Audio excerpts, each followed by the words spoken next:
Eh bien bonjour, nous allons nous retrouver aujourd'hui pour la troisième et dernière partie de notre exercice support sur le calcul de la retraite.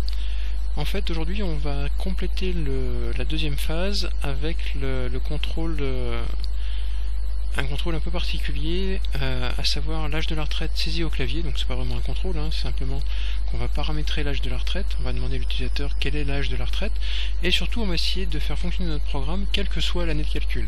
Pour l'instant on a travaillé sur 2014 en se plaçant sur le fait qu'on soit en 2014, donc il va falloir que notre programme marche l'année prochaine en 2015, 2016, etc. et qu'il aurait pu marcher l'an passé, c'est-à-dire en 2013. Donc on va rouvrir notre programme, donc on va garder la solution, l'approche que l'on a déjà faite, à savoir phase 1, phase 2, on va créer notre dernière phase, donc ajouter nouveau projet, phase 3, donc la phase terminale, phase 3, pardon. On va définir ça comme notre projet de démarrage. Dans la phase 2 qui est là, vous voyez, on reconnaît tous les ifs. Donc on va copier tout ça.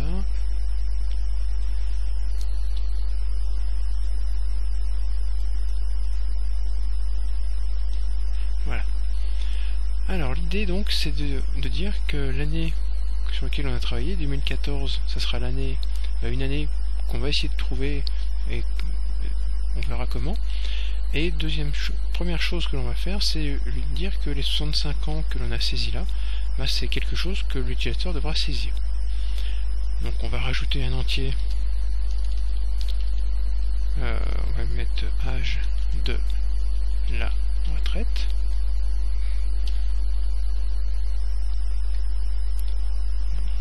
Oui, ça c'est pas très compliqué à faire. On fait un CTRL C, un CTRL V. Quel est l'âge? On va demander à l'utilisateur donc quel est l'âge de la retraite dans votre pays.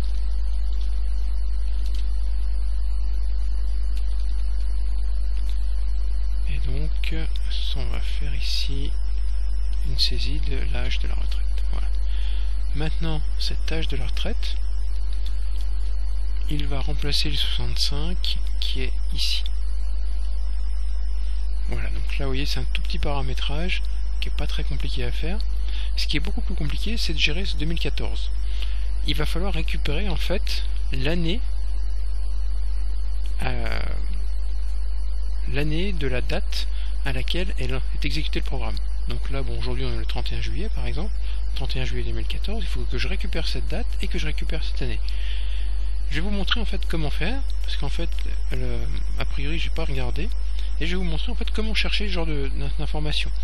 Bon, c'est de l'anglais, donc il va falloir chercher autour de notions que vous connaissez, que vous avez déjà vues dans d'autres langages. Souvenez-vous que c'est du Microsoft, que Microsoft a une certaine logique.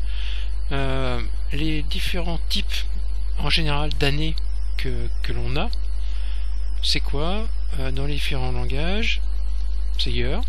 Bon, a priori vous voyez qu'ici il me donne rien. Il y a now en général aussi. A priori là j'ai rien. J'ai date. Ah, quand je tape date, j'ai un truc qui s'appelle ici date time. Et si je lis l'aide qu'il me donne, je représente un instant généralement exprimé sous la forme d'une date ou d'une heure. Donc a priori le date time va peut-être pouvoir m'aider. Donc je vais supprimer mon year et mon now. Là pour l'instant je ne fais pas une instruction, je suis vraiment en phase de recherche. Vous pouvez éventuellement passer sous Google, sur internet pour chercher. Vous avez aussi l'aide qui est là, donc on verra comment on fait, mais vraiment là je cherche, tâtonne. Vous avez vu pour l'instant en C#, comme dans tous les langages .NET, que très souvent il y a quelque chose avec un point derrière. Console point, le convert qui est mon convert là, convert point. Donc généralement quand vous avez les instructions ici, les sous-parties si vous voulez d'instructions ou les options des instructions, bon, on verra parce que j'évite de vous donner le bon terme. Le date time après, donc il vous dit que ça représente un instant. Le problème c'est que l'instant, il va me falloir une partie de cet instant. Donc je vais prendre le point, voir s'il y a des choses derrière. Et là, miracle, il y a des choses qui sont derrière. Donc il y a pas mal de choses. is leap year, ça vous indique voilà, si l'année est une année bissextile ou pas. Bon, là on n'en a pas besoin, mais ça peut être intéressant pour plus tard. Et ici, alors, j'ai un now. Il me dit que c'est un objet qui a pour valeur la date et l'heure actuelle. Et j'ai un today, et le today c'est la date actuelle. Bon, a priori je vais me contenter de ça, hein, j'ai pas besoin de l'heure. Je fais ça, mais là le problème c'est que c'est la date, et moi ce que je veux c'est l'année, donc toujours une sous-partie. Donc je vais faire de nouveau un point, voir s'il y a des choses, donc là je peux rajouter, donc vous voyez qu'ici, a priori c'est comme ça que je pourrais faire mes calculs de date. Ce qui est bon signe, vous voyez, c'est que j'ai une sous-partie qui s'appelle day, donc jour. Donc a priori, si Microsoft est logique, je devrais avoir un month un peu plus bas. Voilà. Vous voyez en plus ici, donc j'ai les heures, minutes, et si tout va bien, je devrais avoir un year. Voilà. Et ça, si je me mets dessus, ça obtient le composant année de la date représentée par cette instance. Le today, c'est la date actuelle, donc avec le year de today, j'aurai accès en fait à l'année 2014, c'est-à-dire l'année actuelle. Ce qui permettra à mon programme de fonctionner quelle que soit la date à laquelle il est exécuté. Maintenant, deux choses, je teste 2014 ici, je teste 2014 là. Soit on va copier ça 2 fois à la place de 2014, soit on définit une constante qu'on va appeler année. À la limite on va le faire, on n'a pas trop utilisé de constante jusqu'à maintenant. Donc de mémoire c'est const, on va mettre année égale, et au lieu de mettre une valeur, comme on l'a déjà fait, on va mettre ça.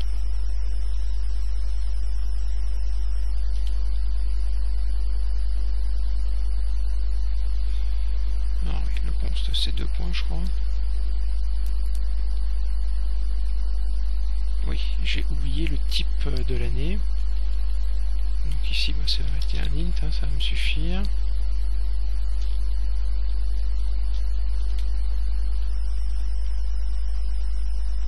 Pourquoi il en veut pas? Ah, d'accord. Bon, le problème c'est que, vous voyez, je voulais optimiser un peu. Le problème c'est que ça, pour lui, c'est une variable. Donc je suis dans le pack capacité de mettre une constante. Ou c'est yo d'ailleurs. Je sais pas pourquoi je vous ai fait mettre une constante.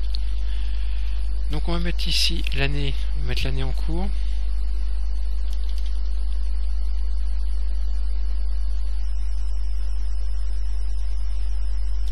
Et donc on va aller initialiser mon année en cours.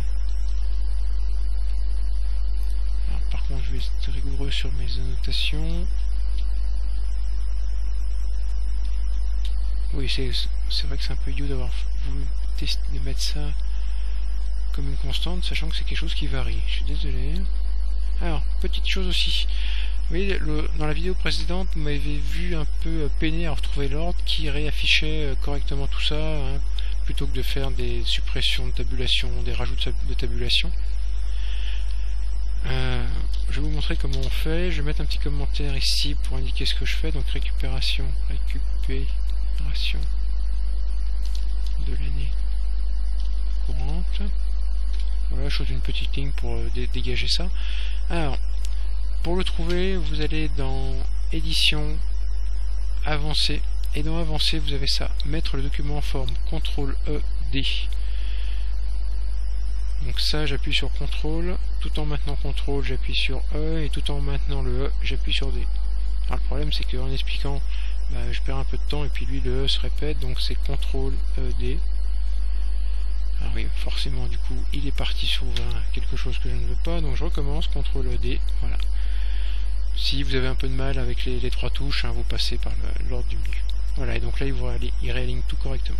Voilà, donc vous voyez que j'ai pas fait grand-chose. L'année en cours, bon, je peux faire soit un copier et puis remplacer ça. Autre possibilité, quand vous faites des choses, bon là j'ai que 2 endroits, on peut faire édition, rechercher et remplacer. Donc remplacement rapide. Donc ce que je cherche c'est 2014 et je vais remplacer, donc là je fais un copie par année en cours. Suivant, remplacer tout. Il me dit qu'il a remplacé 4 occurrences. Alors pourquoi 4 occurrences? Tout simplement parce que dans dans un commentaire, je pense, voilà, année de naissance supérieure à année en cours, donc il l'a fait là, et il doit y avoir un voilà, nous sommes en année en cours, et l'âge de la retraite est fixé à, donc là aussi je vais corriger mon commentaire, donc à un nombre d'années saisi, donc c'est le nombre qui est saisi, voilà. Personne déjà à la retraite, voilà. Et donc là maintenant j'ai bien mon année en cours là, j'ai l'année en cours là. On va sauvegarder et donc tester cette phase ultime. Ça je vais le fermer aussi, j'en ai plus besoin. Je reviens sur mon programme. Je vous rappelle, donc normalement lui m'avait dit que j'étais à 19 ans de la retraite, hein, donc année de naissance 1968. Quel est l'âge de la retraite dans votre pays? Bon, pour l'instant on va mettre 65. On valide et voilà, on trouve bien les 19 ans. Preuve s'il en est que tout mon paramétrage fonctionne parfaitement. On va finaliser en mettant un petit espace après le point d'interrogation, hein, pour éviter que ce soit collé là. Et on aura terminé notre programme. Donc autre possibilité pour la recherche, ici, point d'interrogation, afficher l'aide. Tout dépend, alors le problème c'est que si je ne vous l'ai pas montré, ça dépend énormément de l'installation que vous avez prise au début, à savoir est-ce que MSDN est installé ou pas sur votre ordinateur. S'il ne l'est pas, il risque de partir sur le net, donc avec les aléas liés à votre bande passante personnelle ou celle de l'établissement dans lequel vous êtes.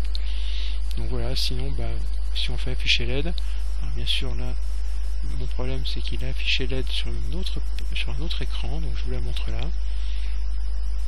Et donc voilà, là il est parti là sur Visual Studio 2013, donc c'est bien ce qu'il nous faut, hein. Donc là il y a toute l'aide, les exemples de code, etc. Des vidéos, bon, toutes les vidéos sont en anglais, hein. Donc si vous n'êtes pas spécialiste en anglais, ça va être un peu compliqué, mais normalement vous êtes bon. Voilà, donc là il y a pas mal de choses, l'aide est là.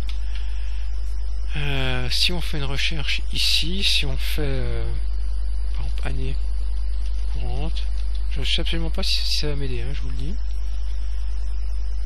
Comment faire? Afficher la date de l'année courante. On va regarder, hein, c'est la première chose qu'il m'a donné. Donc là vous voyez que lui est parti sur Now Day Monsieur. Le problème c'est que là il est en SQL, donc il faut que je revienne. Vous voyez, donc faut chercher un petit peu quand même, hein. Donc je ne veux pas aller plus loin, pas perdre de temps trop sur la diapo, mais normalement vous aurez ce qu'il faut. Vous voyez qu'ici il ne propose pas C#, donc il faut aller lui préciser que c'est du C#, etc. Donc je vais fermer cette page là pour revenir à ça. Donc là mon programme est terminé. Donc là on a vu déjà pas mal de choses, hein. On a vu comment créer un projet, comment créer une solution avec 3 projets, faire des if imbriqués, faire de la saisie, faire du paramétrage. On a commencé à récupérer des choses dans C# avec ça là. Donc elle est un peu plus loin que des structures, c'est vraiment travailler sur le contenu.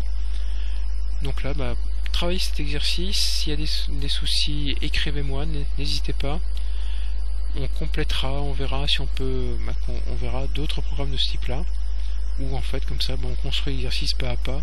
Retenez également de cet exercice qu'il ne faut pas, je vous déconseille surtout en début d'apprentissage, d'essayer de tout faire en même temps, hein. Allez-y par couche, comme une maison, hein, c'est une image que j'aime bien. On construit pas une maison en un jour, on construit des fondations. Lorsque les fondations sont bien sèches, on monte les murs. Lorsque les murs sont bien secs et bien posés, on pose le toit, après on pose les fenêtres et après on fait l'intérieur. Un programme c'est exactement pareil, on commence pas par le toit, on commence pas par poser les fenêtres ou faire les papiers peints, on pose les fondations et on avance que quand les fondations sont posées. C'est ce que j'ai fait là, j'ai fait un bout de programme qui marchait bien, il est validé, donc après je peux l'enrichir et travailler sur les enrichissements. Et s'il y a un problème, je sais où est le problème. Si vous faites un programme global, vous mettez tout et qu'il y a un problème, je vous promets par expérience que vous allez perdre un temps fou. Pensant au départ gagner du temps, vous allez en fait perdre énormément de temps. Donc si vous avez quelqu'un à côté de vous qui dit non moi je fais tout, je programme tout, etc. et en 1 heure c'est fini, vous pouvez le regarder avec un petit sourire, sauf s'il est très bon évidemment, hein. Ou si c'est quelqu'un qui a de l'expérience, mais si c'est quelqu'un qui est au même niveau que vous savez que vous allez perdre, vous allez aller moins vite au départ, mais très vite vous aurez fini et lui sera encore en train d'essayer de trouver les problèmes de son programme.